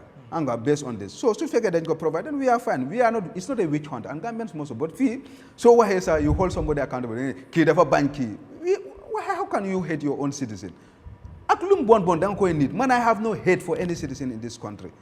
But when it comes to the state, I don't have friend. I can hold you accountable. I have hold people accountable here that I am so close to. But at the end of the day, it's because of the country, that's why. So we don't have a country that we all man, I will be in my corner, you'll be in your corner. We will not even associate. But we have something that binds us together, and that's the Republic of the Gambia. And we should all safeguard it. So those are the issues you have in first. So if the KMC have done all the needful, we are okay with it. Brikama has done all the needful. That's what we want. We are a government that will be transparent to its citizens, will provide the service to their citizens based on the tax that they are paying to their councils or their central government or local governments. And once we have that, you will not hear Gala. But why will we be fighting? When we have rule of law, we have accountability and transparency, and when people are found wanted, then there will be no Gala. But unless that happens, Gala is here to stay. And let nobody even think that Gala is moving. And if they are paying people to come and caricature Gala, it's making Gala strong. And we are very ready for this country. Definitely financial report. Publishing ko li nga xam ne nit ñi donate nañ ko muy xaalis boo xam ne donate nañ ko through damay bañ a local money transfer damay bañ a may free advertisement that money local money transfer wane ngeen ko wane ngeen tamit ñaata la ci koppar ban message ngeen bëgg a wane foofu ma gis ngeen bind ci seen kii bi charity begins at home. waaw xam nga ñun dañ jógee ñu ne ñu ngi fight corruption te sa source of income is important because ñun dañ gom na ne Gala like comme nu ma la ko waxee Gambian yi ñoo ko moom te any Gambian koo xam ne you buy in the ideas of Gala you are highly welcome. So loolu moo tax soo bàyyi xel when we are going for protest we even take the picture of the president we say that president is Gala because dañ believe ne ku nekk rek gom nga ne yow da nga war a fight corruption you are Gala. I think they believe that the president should be the number one person who fight corruption. And that's why we invited him. And if he has come, he will be identified as Gala member. We will not see him as a president. And any politician before you that very day, we see you as a citizen of the Gambia who is concerned. We didn't see your political cap to say that, okay, you are from Brikama Area Council or you are SFL or you are, no, we don't. We see you as a citizen. And our first protest, when politicians came there, they meet me at the police station. I told them, I said, you came to visit me as a concerned citizen. I didn't see you as a politician. And if you are doing this for a political score, then you are in a wrong place. I wanted that message to be very clear. And Kexx, I want us to be clear. We didn't go out because of political issues. We came here because as concerned citizens. And when any politician who wants to associate with us will understand it. So this is our position. So, and we will never move away from those interests. We have this country, and we then government lol mo nek taxaway bi Gala bo xamne joge nañ. So lol mo tax transparency bi ñu use ko because ñu ngi fight corruption. So waxe corruption, the sample you have to show it to yourself. Then am Gambia ñoo xamne they donated us. We didn't force anybody. We said that we are going out, ñu déggal, we didn't even say donate. We just have account because man gis na student bo xamne $5 la send say account. He's concerned because now the educational system is crumbling, and he feel like because of mismanagement of public fund, lol mota halis bi mu ngi mom munta am a proper education, and infrastructures are not there, the modern equipments are not in the schools, and he contributed his lunch $5. And I was touched when that message came from our financial director, Ben Hale Moma Senley, after the person calls the one in it. So that shows that people are definitely concerned. So you come then come ke halis bobu dugana te halis bi barina. It's important for you ham public ne halis bi mo duga sun loko in behalf of Gala, and li lañ use li mo fi des te mo ngi fi sen halis la, and anytime soon decided lol mota we are going for a nationwide tour di lay wax ne li lañ am mo ngi fi suñ demee ben citizen assembly ñu am sen new executive, we hand over the account to them because that will move the institution, because institution cannot go bo xamna it doesn't have the financial muscles. So we will also create revenue generation for ourselves, maybe organize free source where we will sell tickets for people to come, because we want Gala to stay, and Gala will be staying. So lolu fok ñu am those things. Lolu mota we saw that to show the government this is how a government should be, this is how any public institution should be, to be transparent to the people who put you there. But because of people, we put it there. We are not competing with anybody. Kexx ndax seen transparency bi desul bi génne ngeen dat xam naa xarit na ko wane ci screen bi, génne ngeen dat financial report, ngeen wane xaalis bi ñaata la, wax ngeen jënd ngeen ci ndox, sound bi nangam yëpp da ngeen ko boole, waaye est-ce que wartu na gën a detail ngeen wax ne ndox mi lii ngeen ci jënd, lii ngeen ci spend, sound bi lii ngeen ci spend, nangam ak nangam lii ngeen ci spend, mu gën a details wane tamit doon ñan ñoo donate, because bu fekkee Gala independent body la, ndax tamit war nañoo xam fan la ñoo jëlee xaalis, ñan ñoo di donate, su ko defee wala ku nekk rek mun naa donate. Est-ce que war affaire yi war leen ko gën a detail bu fekkee ne charity begins at home, ba pare da ngeen bëgg mbir yi muy gën a detail not rek ngeen bi kon ngeen ko seenee noonu moom waxu leen ñaata ndox ngeen jënd, waxu leen ñaata amount ngeen spend ci ndox, waxu leen ñaata amount ngeen spend ci that sound system, waxu leen ñaata amount ngeen spend ci t-shirt printing, da ngeen just génne wu def nii. So ndax transparency bi desut Mr. Sanneh? No, transparent, because at the end of the day, the public is just interested, lalla. But we have our internal mechanism in place. There are people they are dealing with logistics. So they go to the finance department, they will go and look. When you are in a sound system, we have a group. Sound system, let's lobby. We look at 3 or 4 sound systems, and we go for the best, that is Antal. We go there, then the financial living bill, the communication is there, it's transparent, and those people, so they may entrust somebody. Responsibility. You believe that that person can do the responsibility. The Gala don't select executive, it goes through a process. So but at the end of the day, public will consume more. Yeah, I understand, but we have institutions here. They can look at it. If they feel like we are sponsored by terrorists, then you investigate us, whether they will find that they're terrorists. But you contribute to Gala. We didn't see you as a political party, and that is very clear to us. We didn't see you as an NPP, but also now donate. Any minister could donate, and you believe that Gala Cosby, you believe in that, then you donate, we will take it. Even Barroso, you donate, we will take it. Because we see him as Kohamna is concerned about the financial indiscipline in this country. He's concerned about fighting corruption. We didn't see him as a president or NPP donating us. Anybody, Gala doesn't have that political lens. We are looking at people. So even journalists, GPU, someone donate. We don't see them as GPU. We see them as concerned citizens. They feel that they are affected by the mismanagement of public funds. Gala léegi ñu bari ñoo koy bàyyi xel bari na tamit ñoo xam ne dañ koy laalee bant bu gudd ndax tamit transparence tey bu government bi defoon benn procurement ñu ñëw ñu génn benn financial report ne government bi spend na lii ci auto spend na lii ci jos rek jox total bi ñëwut pour mu detail ko ne lii lañ spend lii ndax tamit dinañ mën a xam fan la government because bu fekkee ne ndox mi detailal ngeen ko t-shirt printing bi ñëpp dinañ mën a xam ndax lii jaadu na ci ndox because ñu xam nañ ndox ñaata lay jar t-shirt printing xam nañ nu maquette bi di doxee boo leen defoon loolu ngeen ne t-shirt printing nii la ñun dinañ xam ndax loolu jaadu na because tamit bu fekkee da ngay hold nit accountable yow ci sa bi ko yaaw ne charity begins at home. I love that. so léegi ndax bu fekkee ne charity begins at home yéen nekkul ne yéen war a léegi jàngal ñi nga xam ne dañ leen di allege ne dañ corrupt nga jàngal leen ne nii leen things yi war a happen ngeen def ko waaye yéen seen report bi des na de Mr. Sanneh. xam nga we need to differentiate a public institution boo xam ne da ngaa jël taxpayers money. waaye Gala now is the people's assembly. waaw people assembly but xam nga ñun we are not taking a tax people is out of your own volition. dama toog suma kër ma ngi amee suma dalasi boo xam ne yaakaar naa ne mun naa koo contribute si Gala but be you compelled by law to pay tax.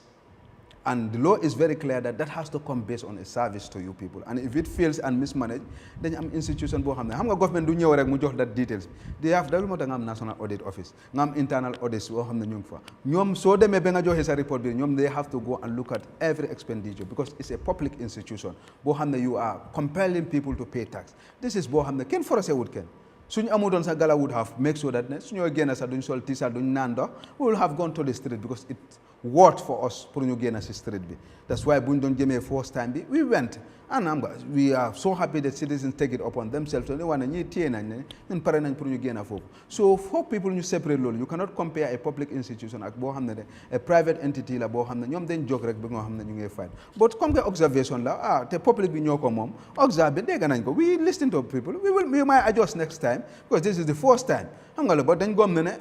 let us be transparent to the people xam nga nobody compel us to do that dono si waxuñu sax populace leen how much you gathered nobody tell us but out of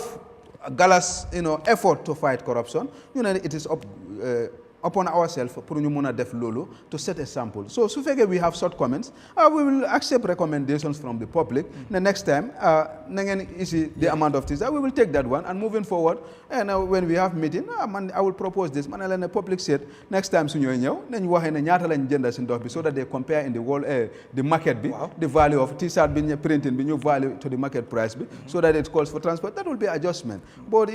this is the first time and xëy na di in experience because we are not auditors we are not expert in every field. We feel like we should hold government accountable, but taking that steps to be transparent should be recommended by people who wanted to fight corruption. And that's what we do it. We want to show that this is how it should be done. But if you have shortcomings, we are human. We will adjust. All right. Dinaa ci dikk xëy na tontu nga waaye dama bëgg a ñëwaat ndax mooy ci wàllu transparency ba tey xam nga wax nga fi sax ne kum neex mën na donate ndax noonu la war a demee Gala nekkul groupe boo xam ne dafay ñëw di dem faji ñu feebar wala di wutal dajaleel xaalis pour koo xam ne dafa bëgg a génn réew mi faju yu yóbbu la Gala dafa ñëw pour gis institution yi nga xam ne they are corrupt ñu gis ne that corruption génne nañ ko fa ñu gis ne autorités yi ñu ngi war a def li nga xam ne loolu lañ expect pour ñu def ko fa ñoom corruption lañ nekk di xeex ak lépp loo xam ne dafay nuroo njuuj njaaj ak tappale ndax Gala boobu war naa toog rek ku ne seen ko xaalis maanaam ku ne tey jii ak ku ne intention bi nga am ndax ñu leen seen xaalis ñëpp maybe duñu am the same intention am na ñoo xam ne bad intention leen am ndax Gala tamit warut di xool ñan ñooy seen ndax Gala ñu duy mën di fësal tamit ne ñii ñoo seen ak nangam ñoo seen transparency dafa yaatu Mr. Sanneh te itam yéen a ko wax charity begins at home. waaw but at the end of the day because sometimes ngeen di wax ne politiciens ci waruñoo mën a jël donation rek from nowhere wala ci ku nekk. because tamit war nañoo xool. waaw comme noo ko waxee nii at the end of the day amuloo benn barke because Gala comme ni ma la ko waxee citizens ñoo xam ne they are so passionate I wish nga toog ak ñoom am inspired te yaakaar naa ne am na xale yi ndaw ñoo xam ne juddoo nañ Gambia su demee sax su mu bàyyee si xale yi nii Gambia will one day be on the right track boo xam ne ñun yëpp dinañ kontaan dañ sawar torop so there is no individual boo xam ne da ngay donate to Gala comme ni ma la ko waxee soo donate rek we see you as a concerned citizen we didn't see you lan ngay def ba su fekkee loolu am na doo sin influence di any decision boo xam ne Gala du nee sax any government officials wala any individual boo xam ne presently ñu ngi laa corrupt ñu ngi laa investigate nga ne okay let me just go and give money to Gala at the end of the day nga mistake commission bi dem fine la wanting and you think that we will not go out calling for your head out. But we are also mindful there are people ñoo xam ne xam nga lu ma lay wane wanted to even associate but ñu ne leen ne there is some activities yoo xam ne ñu ngi dem and you are somehow ni doo taxaw nga teg back seat bi ñu xool ba loolu mu setal la so we are mindful not every Dick and Harry but we are telling you that ne amul koo xam ne dina ñëw mu jël xaalis si Gala ñu nga jox ñu Gala and you think that you can influence our decision lan la ñoo def we are here to fight corruption and there is no single individual koo xam ne dina spare unless nga buy public funds bi but as far as ne yow nga ne doo buy public funds bi and you will mismanage it da ngay def anything xam na ne Gala is behind you and we are watching and there is no amount of contribution so buggee nga isi billions that will not change the position of Gala will hold everybody accountable. That is fine ndax bis du jot laaj la xëy na nag future moo ñuy jooj wala future mooy jooj sa respond wala anyway ndax bis du jot Gala dem ba ci biir ne ok léegi since Gala dem na boo xam ne national organisation la ñëpp a ci bokk Gala dem na ba fu ne regions yëpp everywhere am na ñu leen represent Gala dem na ba ñëpp ñoo ko taxaw since Gala is the assembly of the people's assembly duñ dem ba ci biir ñu ne ok élection yi ñëw mooy di election cycle presidential election national assembly election local council election ñu ne ok léegi nañ xool Gala ñan lañ mën a taxaw pour ñu represent askan wi ndax loolu mi ngi seen plan si mos ngeen ko discuss wala xëy na doon na loo xam ne discuss nga ko tuuti rek pour ne acca because tamit foog naa ne seen taw bi ngeen di def nii am na message boo leen war a yóbbu. Ok ndax bokkul ci message yooyu. non ñun xalaatuñ politics because loolu suñ ko amee because comme nu ma la ko waxee. xalaatagu leen ko. non duñ ko xalaatuñ ko sax. it has never been our agenda because dañ gom ne like comme nu ma la ko waxee Gala consists of different political parties and you know the compose so am na ñoo xam ne ñu ngi fa like nobuñ seen association with political party te su demee ba élection ku nekk da ngay delluwaat sa camp bi nga dem loo bugg a def nga def Gala is a concerned citizen boo xam ne it's a movement boo xam ne ñu ngi fii su fekkee ne dañoo bugg a dugg si politique ku nekk da ngay dem sa yoon loolu moom is every citizen's right you have the right to be voted and to be voted for so choosing as a Gala member like I am man dama contest on Nyamina West constituency as a parliamentarian te inshallah next election to come I will contest again by God willing. So if that position jamono bobu ñew I will tell Gala that man now I'm going to wear my political cap and I might be conflicted at this material time. I'm handing over your position but still I'm an ordinary member of Gala to go and contest for the people of Nyamina West because I believe that I can contribute to my national country's development by being in that parliament, to contribute my quota to my constituency and to my nation by ratifying and making laws that will fit for its purpose. So that's my objective. So Gala has no interest in politics. But opinion is just an opinion. You respect them and just laugh over them, but they are not facts. We sit down. We are all from political, but because Hamnanye would have divided because we don't have this different political ideology. Man, I believe in a system. You believe in another system that contradicts my system. So we cannot be on the when we bring politics forward. The fight is a hajalo. We don't discuss politics. We are concerned about the financial indiscipline of this country. Okay. Question buma laaj ni su la fekkee dama la offend nga baal ma. I don't mean to offend you. No, sir. Yes, dama bëgg rek laaj. bëgg tamit xëy na leeral monsieur Sanneh lu tax nga waxoon ne dafa am ñu la kidnappoon loolu demoon na police case yooyu noonu yëpp xëy na ak ñu bëri ñu la xam intégrité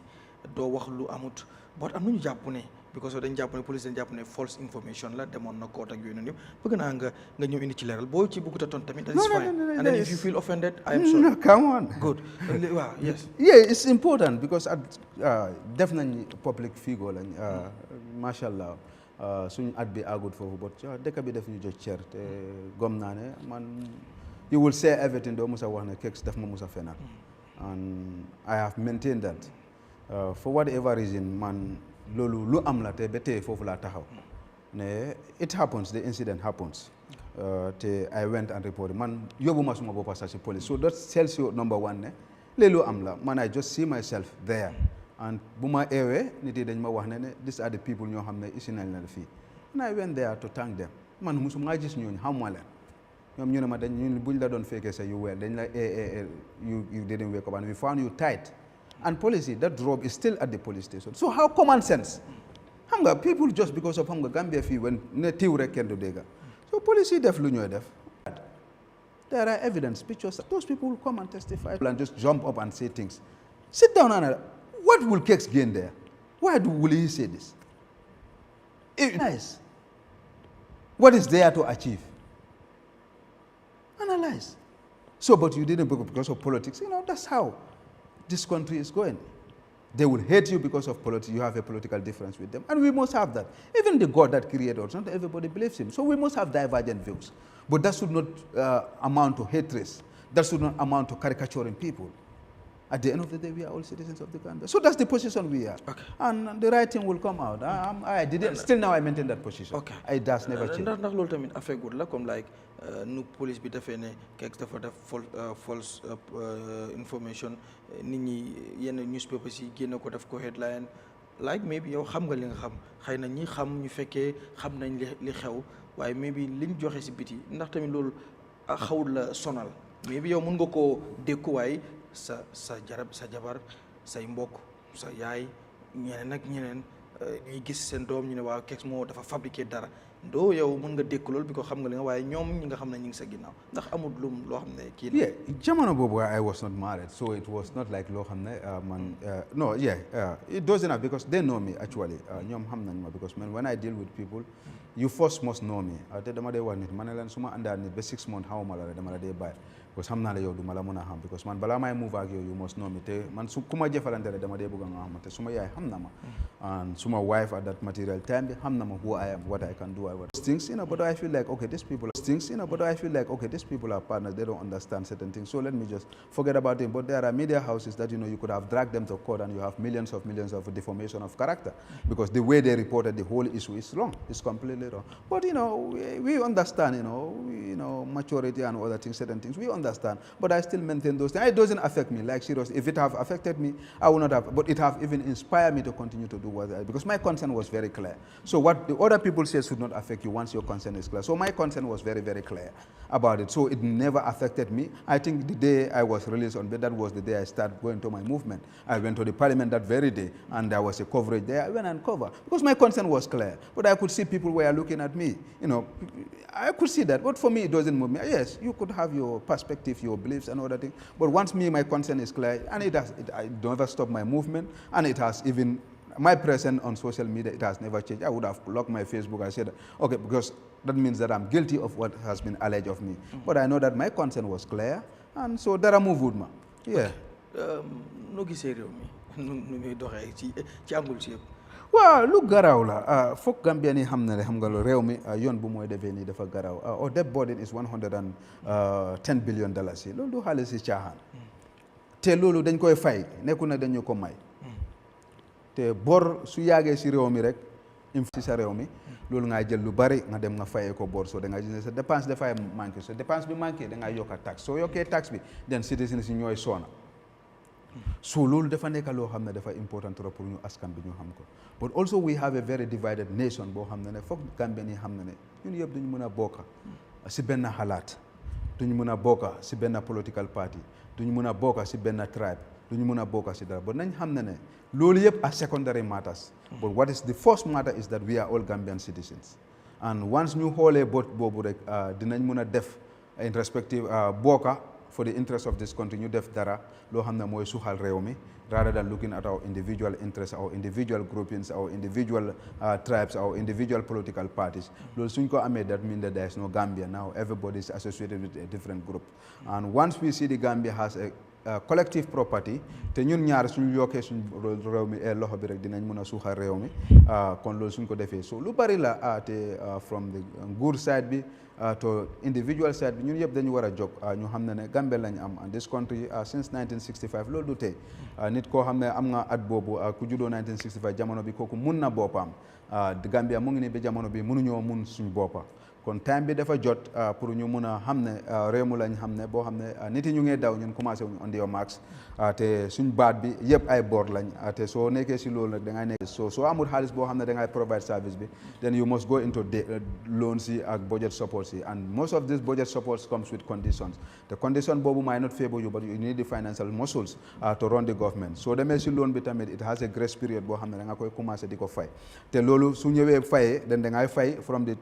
revenue boo xam ne loolu nga collect through tax loolu ngay jëlee loolu moo tax every year da ngay gis ne def service si suñ budget bi because loo jël rek da nga ko war a fay soo ko fayee den sa dépense bi manqué fu mu nekk nii foog nga yokk tax wala nga dem nga jëlaat beneen loan nga ñëw so loolu dafay yokk coono bi ne so we need to look inward. What can we do? Can we process our mangoes? Can we process our cashews? Can we do all these things? Can we cultivate our own rice so that the $303 billion that we are using to import rice in this country, then that lolo dina wàññeeku, then we can make sure that that money goes into the hands of the farmers. Then it upgrade the farmers to a level boo xam ne ñoom dinañ munal seen boppa suñ munalee suñ boppa rek da ngaa gis ne dependency dina wàññi but da ngaa gis nit boo xam ne dafay liggéey si réew mi fii ba mu retire he cannot even build a house because he have 12 or 13 people that are relying on one individual koo xam ne mu ngi liggéey sa sister bi su nekkee Europe bi you have 15 people ñoo xam ne ñu ngi rely on that sister bi to provide those services so lii ñoo nekk issues yoo unless we government understand that they must come with policies and programs that will address the needs of this country but it cannot be a fire brigade system rek ok fii am na problème rek nga daw foofu nga fata foofu rek the next minute we have to holistically look at the country that they have inherited and if you don't do that rek doo mën a am policies that will direct it and I think that's what is not done in this country since independent we didn't sit down and study the nation that we have we diagnose what is the country we have, what are the resources in terms of natural resources that are under the soil, and what are our resources you have outside Lulu Tamit, so that we make of this country. The timbers that we are cutting down from our forests, how much is invested in our, but these are the things that are not even coming into our national budget. So where these things goes, and we must make sure that any revenue that is generated by the state, the law is clear that it must go to the consolidated revenue of the state. But why are we creating other accounts where monies are there, not under the control of the accountant general? And these are issues you have, it create what we call mismanagement of public fund, whereby it will be loose because few individuals will be signatory to it and they will sign the money. But they say that the money must be kept into the consolidated revenue for that, and that money cannot be removed without the approval of the National Assembly. So that's why that check and balance is there. The check and balance is not in our laws because of, they just wanted to feel it there. It is for a purpose so that the executive will be in charge of collecting our revenue. But there's another institution that will hold them accountable in terms of how do you spend that money and how do you receive that money and where did you take that money. So lolu suñ ko amé rek dinañ dem, but we have a Gambia bo xamé is in a crossroad, and Gambian citizens should know that it is our responsibility in respective of our difference to come together and salvage this country. All right. No biru case bi nga xamné mo dox ci digënté Alhaji Mamadi Kurang ak Ami Bensouda ñu bari ci yow lañ ko nekk di toppee like demagut waaye lu mu bind ci ñu bari ci yow lañ ko nekk di toppee mooy biñ filé lawsuit bi yaa publish nga ko ñu bari gis ko waaye tamit am na ñu ciy wax ne yow da nga war a neutral like ñu bari dañoo depend ci yow pour gis nga cover that case but dafa mel ni yow am nga foo féete ba noppi ndax gis nañ sa position wane nga ko est-ce que that neutralité bi nga xam ne nit ñi ñu ngi koy demande ci yow doonul loo xam ne tamit dëgg la pour nga war a neutral pour mën a def tamit sa liggéey bi ci yoon ndax wala yow jàpp nga ne mun ngaa far wala mun ngaa wane sa support fenn waaye teewul liggéey bi moom di nga ci wane total neutrality. waaw man garab yi ku ma xam nga ne man what I believe dama ko gom te su ma demee ba gom dara rek dama ko dee nobbu dama ko dee wane fu nekk but loolu taxul ne loolu dina feeñ suma liggéey bi man I make sure that ne suma liggéey bi dama koy def ak lu jub because I owe it to the citizens since man maa choose ne I will be somebody koo xam ne da ngay dem si court nga report wala ngay dem si parliament nga report, then now it becomes a duty upon me to make sure that I give an accurate information to the public boo xam ne du am loo xam ne dina ñanga foofu. So based on that man decide naa pour make sure ne su may def suma liggéey ba loolu taxul ne su ma amee foo xam ne I have an opinion man am a citizen before being a journalist, and because of being publishing should take away my citizenship. People don't live in. So I don't align with them. But when I go to the court, I'm a person I believe in rule of law. But bullige bi commencé that them na fofu. Most of the publication is against Mamadi. But I bring it because now it's before the court, and I owe it to the citizens that I cannot misinform them. But that doesn't change my position. But I cannot now talk because now the matter is before the court. I cannot talk about the merits and the principles of the case because already the case is at the court. So so I didn't rush. I just said that more details will come. When I get the details, I give the details, and all the details are against Mamadi Kura. When people that are against him were popular, I definitely. One time when his version came, I feel your work. You should not interfere in your work. When you are a civil servant, you cannot interfere during the time of your to portray your but you have a right to a political association. But so when I get police, what Roboga is a political party? Who told you that?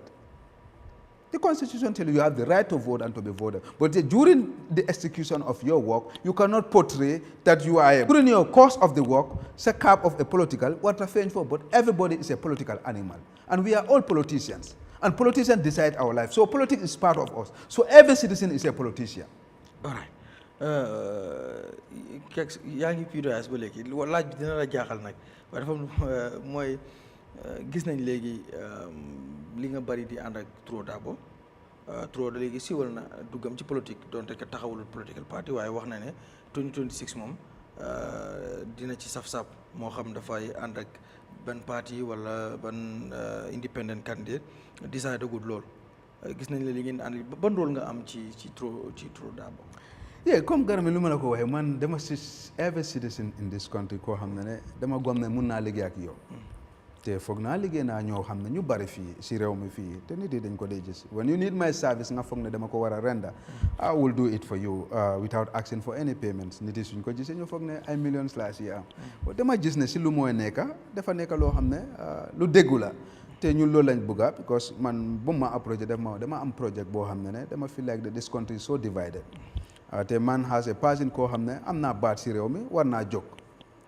naka laa mën a unify réew mi te gis naa yow tamit you are very influential te mun nañoo liggéey pour naka la ñoo amee the slogan of one Gambia one people one nation because dama gis ne nit yi dañ divide ba commencé di identify seen boppa based on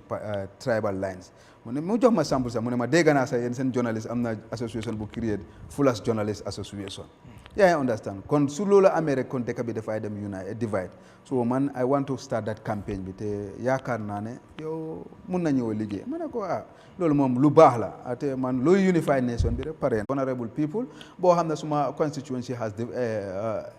benefited from his philanthropy work kon gom naa ne kooku suma ooyee pour ñu ñëw liggéey war naa si taxaw because there is no country in this country boo xam ne Turo dimbalam bi àggut foofu there is no sector in this society boo xam ne Turo dimbalam bi àggut foofu from the police to the security apparatus kon ñoom mun nañoo wax ne Turo lu ma jox dama ko war a dada because of politician bi yàggut ni sa si Ramadan bi bu mooy def ne ku mu oo kay ci diggante ak am na comme ñenn ñi niñ ko gisee dama gom ne ku nekka man am friend te foog na so loolu the same thing loolu dama la ko dee wax all the time but opinion is just an opinion rationally ba nga xam ne you have no way to solve it then you can come out nga def ko te foog naa ñoom ñaari suñu waxtaanoon xëy naa fu ñu aagoon but bonul tamit pour ñu toog di public space bi ku nekk wax sa grievance or what is your observation about the party kii tamit respond ne lii moo fa nekk ñu bare xëy naa xamuñ the internal democracy because gis naa Halifa mu ngi doon code boo xam ne dañ ko war a génne foofu suñ ko mel ne nag liggéey bu mu def liggéey bu correct la nañ ko bàyyi foofu. alright jërëjëf Mr Sanneh jërëjëf ci